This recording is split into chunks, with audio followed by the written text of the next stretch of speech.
उत्तराखंड के पहाड़ों के बीच बसे छोटे से कस्बे में एक नौजवान था आरव। आरव का सपना था कि वह अपने गांव में सेबों का एक बड़ा व्यापार शुरू करे ताकि पहाड़ के लोग भी रोजगार पा सके।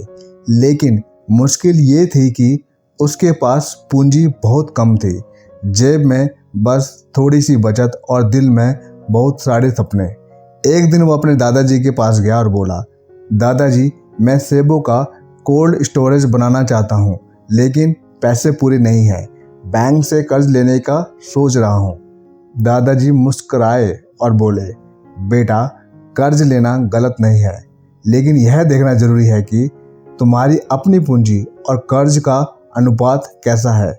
यही कहलाता है डेब्ट टू इक्विटी रेशियो। दादाजी ने जमीन पर लकड़ी से एक छोटा सा चार्ट बना दिया। उन्होंने कहा, मान लो तुम्हारे पास अपनी जेब से 1 लाख रुपए हैं और तुम बैंक से 2 लाख रुपए उधार लेते हो, तो तुम्हारी इक्विटी अपनी पूंजी है 1 लाख और डेब्ट उधार है 2 लाख।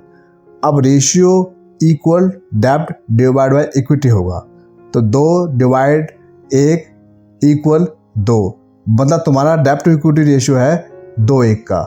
यानी तुम्हारे बिजनेस में तुम्हारी अपनी तुलना में कर्ज दुगना है। दादाजी ने आगे समझाया, अगर यह रेशियो बहुत ज़्यादा हो जाए तो इसका मतलब है कि बिजनेस ज़्यादा कर्ज पर टिका है, रिस्क भी बढ़ जाता है। लेकिन अगर यह रेशियो बहुत कम हो तो समझ लो कि तुम अपनी पूंजी से ही खेल रहे हो और ग्रोथ धीमी होगी। आरव ध्यान से सुन रहा था। दादाजी बोले, आदर्श स्थिति यह है कि कर्ज और अपनी पूंजी में संतुलन हो। ज़्यादा कर्ज तुम्हें डुबा सकता है और बिल्कुल कर्ज ना लेना कभी कभी अवसर छीन भी सकता है। आरव की आंखों में चमक थी। उसे लगा कि यही बात जिंदगी पर भी लागू होती है। जैसे रिश्तों में भरोसा और मदद का संतुलन जरूरी है, वैसे ही व्यापार में कर्ज और पूंजी का संतुलन। उसने ठान लिया कि वह बैंक से कर्ज तो लेगा, लेकिन उतना ही जितना उसकी क्षमता है संभालने की।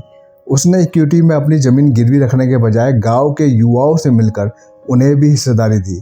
अब उसका डेब्ट टू इक्विटी रेशियो संभल गया, ना ज़्यादा कर्ज, ना सिर्फ अपनी ही पूंजी। कुछ सालों के बाद आरव का कोल्ड स्टोरेज और सेबों का बिजनेस पूरे इलाकों का सहारा बन गया।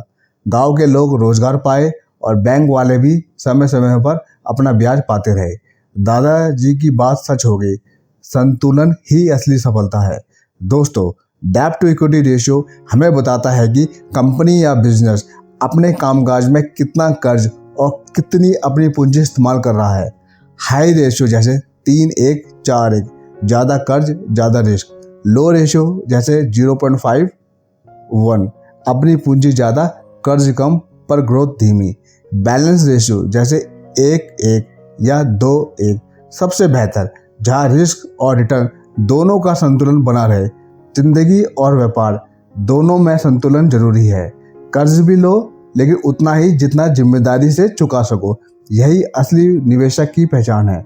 अगर आपको यह कहानी और सीख पसंद आई तो चैनल को लाइक, शेयर, सब्सक्राइब जरूर करें। बाजू टेल्स, कहानी सिर्फ सुनो नहीं, जियो भी।